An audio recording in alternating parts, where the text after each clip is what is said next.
আসসালামু আলাইকুম। আমাদের বাড়ির আশেপাশের কিছু কলা গাছ ছিল, সেগুলোর একটা ভিডিও আপনাদেরকে দেখাইছিলাম যে আমি আমাদের বাড়ির সেই কলার গাছগুলোতে দানাদার বীজ দিয়েছিলাম আলহামদুলিল্লাহ। কারণ আমাদের এই কলার গাছগুলোতে যাতে পোকা না আক্রমণ করতে পারে সেজন্য আমি সেই পদ্ধতিটি ব্যবহার করেছিলাম। যদিও অনেকেই যারা বাড়ির পাশে কলা গাছ থাকে তারা এরকম পদ্ধতি অবলম্বন করে না এবং কি যেগুলো কলা আসে সেগুলোই সংগ্রহ করে তারা। তো আলহামদুলিল্লাহ আমি চেয়েছিলাম যে কলার গাছগুলো যাতে আমাদের বাড়ির পাশে যেহেতু সেগুলো কলার খানি বা কলার যে মোচাটা আসবে সেটা সুস্থ এবং কি বড় আকারে আসে। তো দানাদার কলার গাছের মাটির নিচে দেওয়ার পরও একটি কলার গাছ আমাদের অসুস্থ হয়ে যায় বা ভাইরাস ধরে যায়, যে কারণে আমাদের কলা গাছটি কেটে ফেলতে হয় এবং কি পুরা মুড়াটা পর্যন্ত তুলে নেওয়ার কথা ছিল, কিন্তু অনেকগুলো কলার ছোট ছোট চারা থাকার কারণে বা বাচ্চা থাকার কারণে সেটা আমরা শনিবারে তুলে নেই নাই। মাশাআল্লাহ, যারা কলা চাষী তারা ভালোভাবে জানে যে কলার গাছ থেকে কলার মোচা কিভাবে বড় নিয়ে আসতে হবে এবং কি কলার খানিটা কিভাবে বড় করতে হবে এবং কলা কিভাবে মোটা তাজা করতে হবে সেটা তারা ভালোভাবে বুঝে। ইনশাআল্লাহ সেই পদ্ধতি অবলম্বন আমিও করতেছিলাম। সেজন্য আমাদের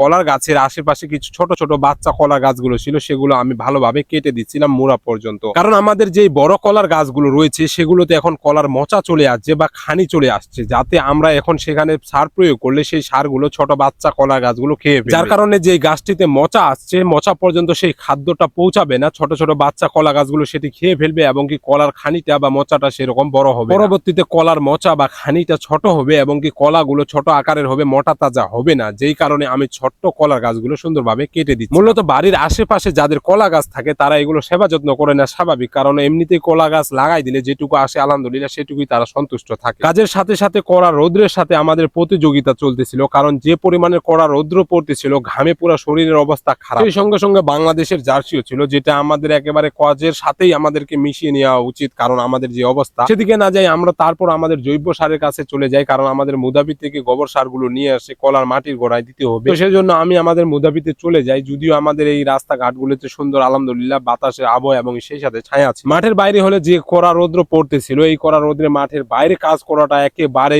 অসম্ভব হয়ে যেত। যদিও বাড়ির পাশে আলহামদুলিল্লাহ সেরকম সমস্যা হচ্ছিল, তারপরও অনেকটা ঘেমে গিয়ে একেবারে অবস্থা খারাপ হয়ে। তো আলহামদুলিল্লাহ আমাদের কলার গাছগুলোতে সাইড দিয়ে সুন্দরভাবে আমরা গোবর সারগুলো দিয়ে দিচ্ছিলাম, কারণ আমাদের যাতে কলার খানিটা ভালো আসে সেই জন্য সেটা আমাদের করা উচিত। এবং সেই সঙ্গে সঙ্গে আমাদের যে কলার গাছটিতে ভাইরাস ধরে গিয়েছিল সেটার দিকে আমরা লক্ষ্য রাখছিলাম। যেটাতে ভাইরাস ধরছিল সেটার পাশে প্রায় 4 থেকে 5টা ছোট ছোট কলার বাচ্চার গাছ বার হয়েছিল।